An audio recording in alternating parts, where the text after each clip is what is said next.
nearly 30 years ago since my mother was in Angola.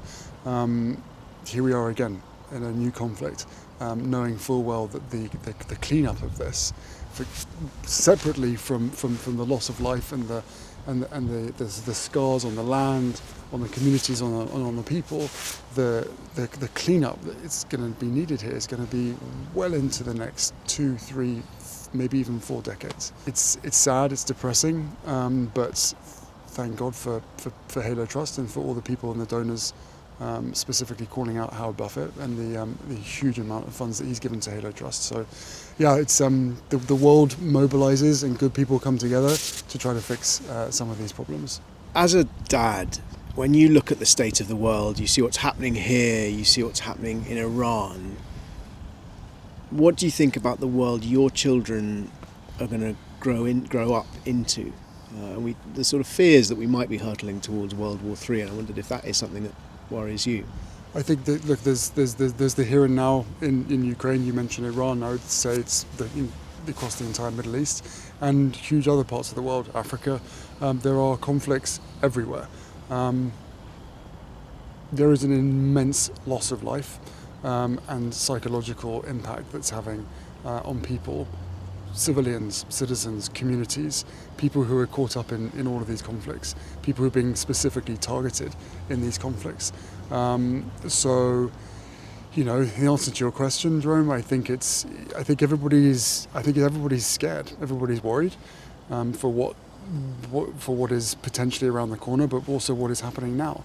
But at the same time, what I'm continually told, what I see is the vast majority of the global population want to see an end to these conflicts. Less conversations about war, and more conversations about peace and how we can come to the table and have these conversations. So yes, the future does look bleak, but I think that hopefully, with the way that the world is reacting to the conflicts that are happening, that we can see an end to these sooner rather than later.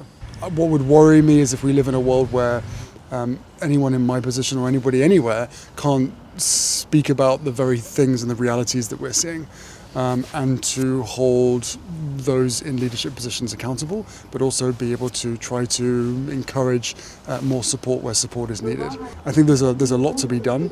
As far as shackles, you know, from my perspective, we need to be collectively, as a global community, we need to feel empowered to be able to speak truth to power. It's really that simple.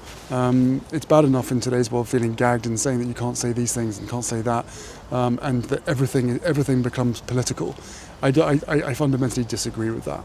What we are witnessing and what we are seeing is a humanitarian catastrophe in multiple parts of the world, and people are speaking up, and people will continue to speak up, and I would encourage more people to do the speaking up, because, as I said, the vast majority of people want to see an end to these conflicts and an end to this endless division that is largely being created online. We've come to a forest northwest of the Ukrainian capital, Kyiv, near Hostomel Airport, which of course was the scene of a really major battle in the first days of the war, and near Bucha, scene of the appalling Bucha massacre, where Russian soldiers killed more than 400 civilians during their occupation and their retreat in February and March 2022. This forest is not actually a minefield. It was used by the Russians as a logistics base. They had 23 ammo trucks hidden among these trees, and they were hit by Ukrainian artillery as Ukraine liberated this territory. But the explosion sent thousands of explosives, scattered them around this forest, and that's 152mm artillery shells, 23mm bullets, hand grenades, and indeed rockets for Grad rocket launchers. Those are a bit like the old-fashioned Stalin's organs, multiple launch rocket systems. So huge amounts of ammunition strewn across this forest, and the people from Halo saying that that's effectively put it off limits to ordinary Ukrainians because of the risk of unexploded ordnance, what they call the remnants of war. In the last 3 months or so that they've been clearing here, they've already found 320 pieces of ammunition. They've got a huge area. I think they said they've cleared about 15% of the area they know they've got to clear here.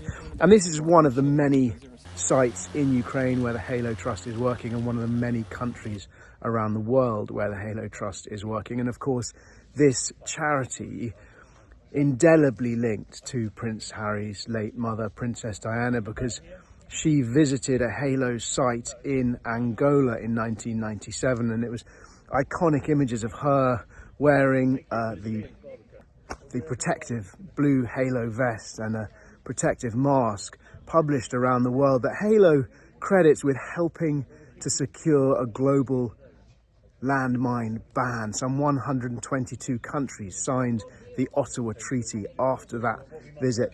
And Prince Harry here really is retreading in his mother's footsteps. He's visited Angola, he's visited that site where Halo worked, and now he's visiting a site in Ukraine where Halo continuing to work on not so much legacy conflicts, but actually as a result of an ongoing war, the war on Europe's doorstep.